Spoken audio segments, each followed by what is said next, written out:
Okay, thanks a lot. May I start right now? Yes, please go ahead. تفضل, start. Thank you. Okay. Hello, everybody. All right. Today we are going to talk about another issue that is also regarding the language and linguistic technology and teaching and the different strategies in teaching mainly online during this pandemic crisis, perhaps that is the COVID, and also during the other natural disasters. So as you can see, the title of my presentation is Rethinking Pedagogical Paradigm Towards Teaching ESP for EFL Learners, right? So the presentation is going to demonstrate how educational institutions are prompted, unfortunately, with no options due to natural disasters or contaminated diseases such as the COVID-19 with their repercussions to re-establish new online pedagogical paradigm to also supplant the learner's physical classroom presence. So as you can see through the different slides, we are going to start our presentation. We are going to give you a short sketch regarding the presentation overview. We are going to have a short introduction about the online teaching, right, and online pedagogy. And then we are going to move to talk about what do non-native speakers need to do with English. Then later on, to have another sketch regarding the call for a computer-assisted language learning pedagogy. Then we are to ask another paramount question, that is, which kind of English bridges the gap between online pedagogy and professional market? Then later on, perhaps another important important question of apogee importance, that is, which other skills do the ESP learners need to master and how well? Of course, we're going to meet some challenges doing so or applying such technology and such a new online pedagogy in our teaching. Of course, later on, we're going to finish with a conclusion, which we try to sum up all the different points that we are to highlight in our presentation. Right, as you can see that perhaps many different people are to ask why English, right? Why English language reach such a fame to be the international and the most important, perhaps, language around the world to be taught. So as you can see, we have about 7 reasons that were discussed by David Crystal in his encyclopedia titled The English Language, ranging from historical reasons to internal political reasons, moving to external economic reasons, later on to reach the practical reasons that are the ESP, and then the intellectual reasons, and perhaps also for some entertainment reasons that later on as were to be called by David Crystal the wrong reasons, right? Perhaps what is important here, or what attract our attention here, is the practical reasons. That is, many people are to use the English language, right, for their different professions and occupations. And you see that even for intellectual reasons, that wherever you go, you find English. You see that 80% of all electronic retrieval system information that is stored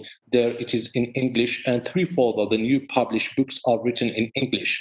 For the different practical reasons that we are to come across in our daily lives, you see that many people, apart from teaching, apart from English, either as engineers, as scientists, as scholars in general, are to be in need for English, to learn English, because you see that English is supposed to be considered as a lingua franca that is going to be shared and to be considered as the international or the standard or the universal language.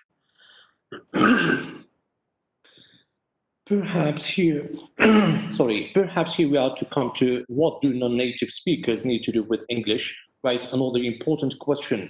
Perhaps the salient answer to this question might be that there are some reasons behind the widespread of English language teaching and learning too, which stretch back to mainly the urgent necessity of English that fit both the scientific career and the lifestyle of individuals. So you see that another time, either the pilot in the air he needs to talk and to master English, or the navigator in the ship also has to do so, or the engineer, the computer engineer has to. So you see that everybody is going to be need to learn and to master and to learn English language. So that fact lead us to another important reality that we are to come across and to face, that is the need to call for a computer-assisted language learning pedagogy, mainly during such a period of time in which we are to meet and to come across many different problems regarding the physical presence or the teacher's physical presence inside the classroom. That is either for the pandemic COVID-19 or for all the natural disasters that we were to meet in the past. So technology, pedagogy, and training, because certain times you see that teaching does not guarantee learning. Teaching does not equal automatically or logically learning. So certain times we teach, but students we do not learn. Students, do not learn. So technical training should not be restricted to course instructors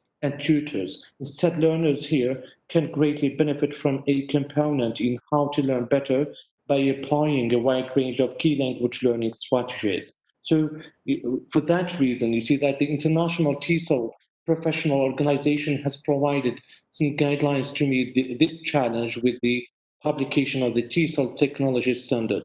So this importance, or this paramount importance, to know that for online TESOL computer-assisted language learning courses, technology here is both content and the delivery medium, compelling us to address a wide array to related issues and effective research questions. Also, another important question related to the interconnection between pedagogy and technology that relate to how technology interferes with pedagogy. So part of the answer to this question resides in taking advantage of existing communication technologies and and computer-mediated technologies such as audio and video teleconferencing, forum and chat sessions, virtual guided visits. Paradoxically, also part of the answer consists in encouraging the learner to be more independent and self-reliant in the learning process. Another important question that may come across in a learner and in a teacher of English is which kind of English bridges the gap between online pedagogy and the professional market. So you see that the majority of EFL and ESP learners seek to meet the tailor-made English that meets their needs. So here we are to talk all the time about the student or the learner's needs, that is their needs, their wants, their lacks, and their necessities, because one specific program is not going to work for all the range of the learners, or perhaps one methodology or one specific pedagogy is not going to be fit for thousands of learners. So the ESP learners are over busy. That's reality. That is talent among our among our learners.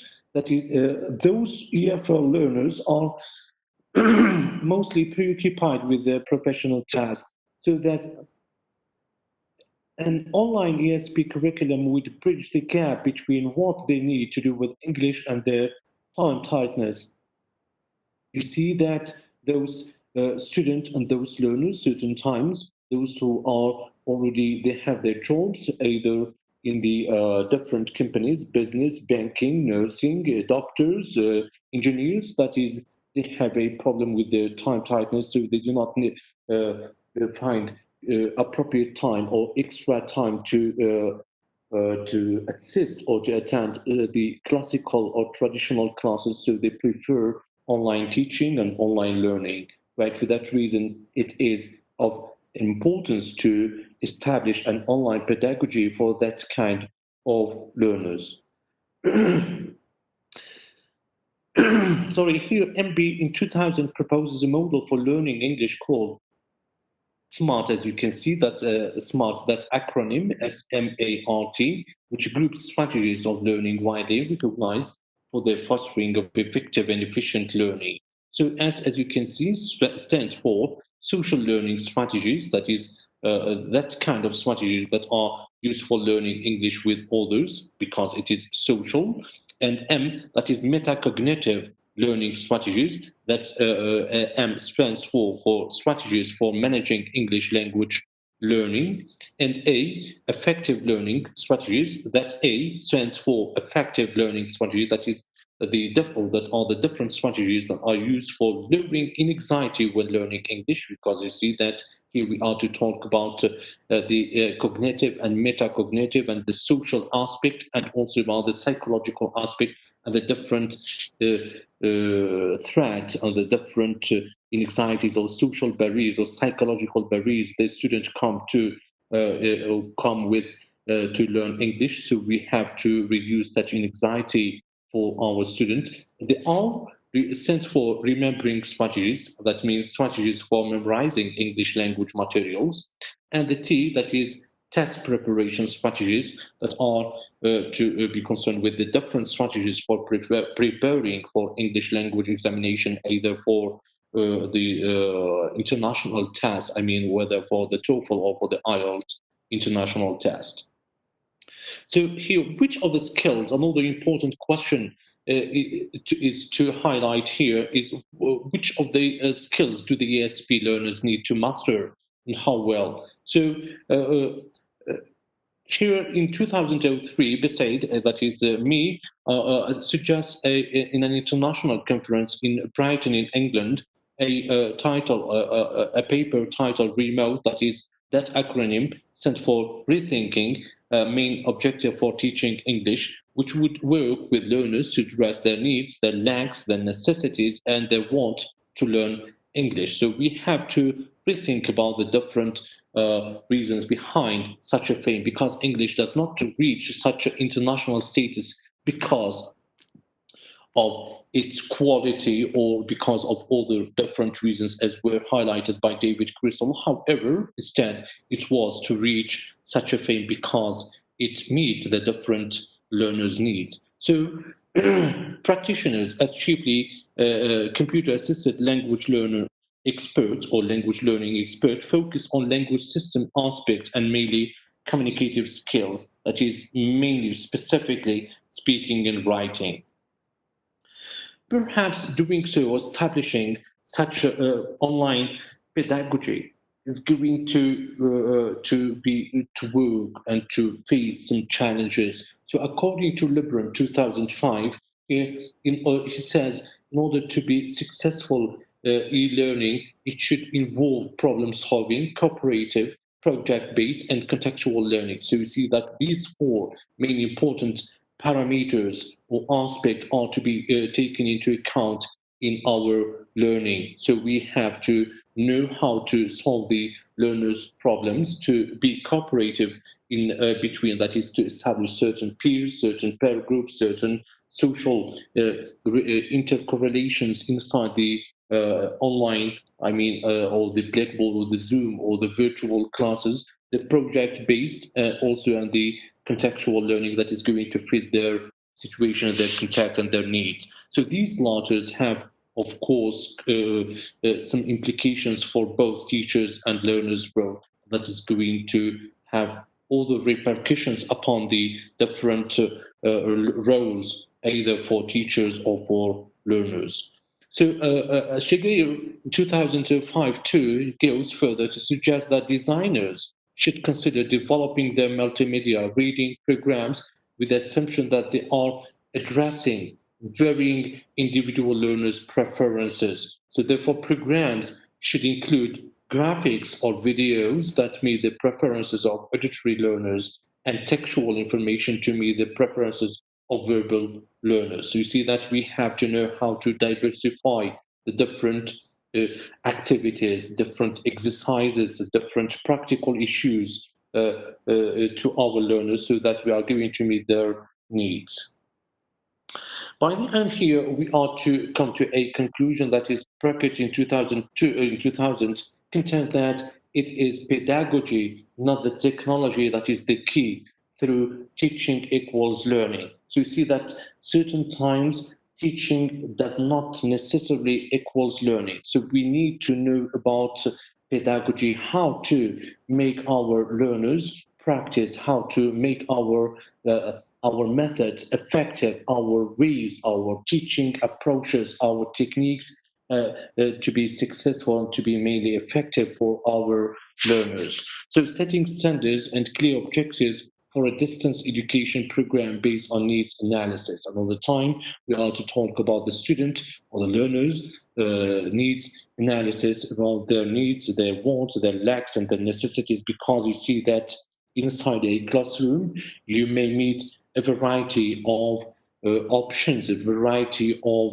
degrees, of backgrounds, of degrees, of levels of our students. So we have to diversify and we have to meet the students' needs. So designing course content to respond to those specific needs and their integration into distance education programs is going to be much more than a need here.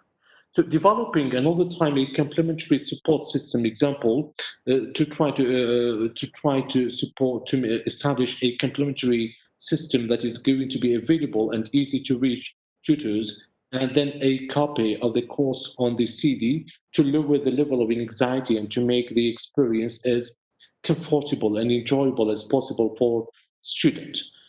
Further pre-service, you can establish too and in-service training of course designers, tutors, and teachers, and the development of technology skills for both teachers and students. So you see that another time here we are to look after some trainings, because you see that we are to reach a period of time in which the online pedagogical paradigms are to supplant the teachers' physical classroom presence. So you see that this scenario is going to urge educational institutions to seek some restraint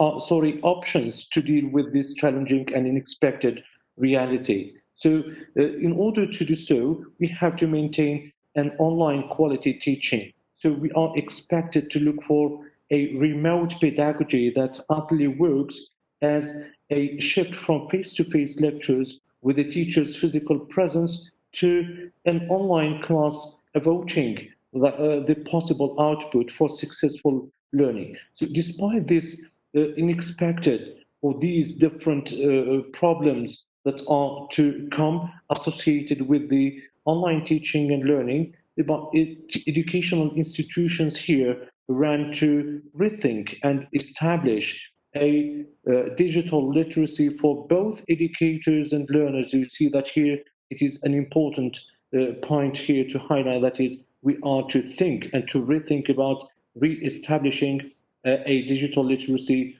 for both teachers, educators, and learners. So, for example, for ESP courses, right, teachers here should in part to focus on an online teaching paradigm that bridges the gap between conducting classroom pedagogy and the need to master the learner's needs analysis for their professional careers. So, reflecting here the fact that teachers try first to identify and then meet the diverse and often the conflicting needs of learners in order to embrace the content of ESP online pedagogy.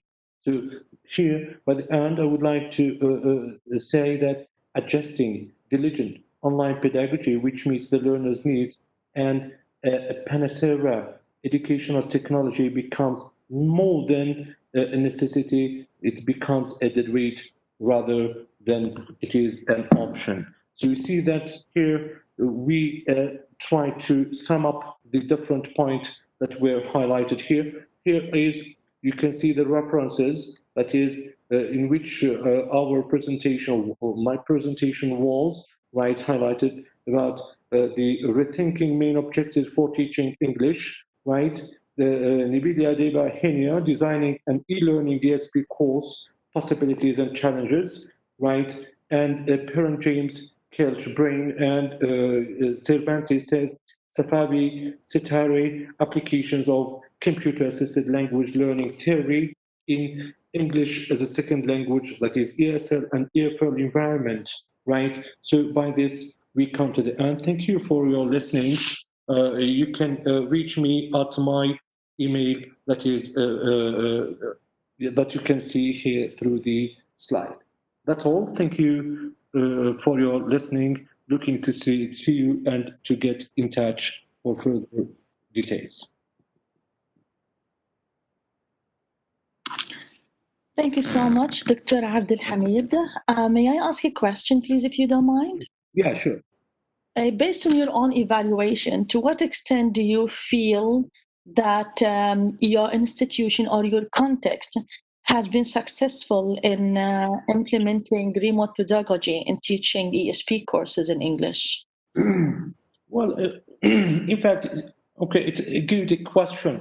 Yeah, perhaps that is, in fact, in my institution, I was used to teach the MA student, I mean, the female campus student, and I was used to use the Blackboard, the Zoom, right, in which we had to overcome such difficulties or in teaching face to face, I mean. And in addition to that, I was used to talk about the different certain times we meet certain natural disasters, and with the today's pandemic crisis that is with the COVID, you see that it becomes much more than option. It is a necessity in which we have to undertake, and we have to go through the online teaching, because either it is for ESP as a case study, because you see that most learners to come to attend and to assist in such ESP courses are employees in different companies, and they have problems with their time. So I was used to grasp and to understand such and to conceive such reality, that is, it is much more than an option or much more than a luxury technique. It is a necessity in which we are going to, it is going to be a general consensus among the different types of students that in which we are going to meet inside a classical or traditional classroom. Right. Thank you. It's 12 hours. Thank you so much, Dr. Abdelhamid, for your presentation, which we highly appreciate. Thank you. Thanks a lot. The pleasure is mine.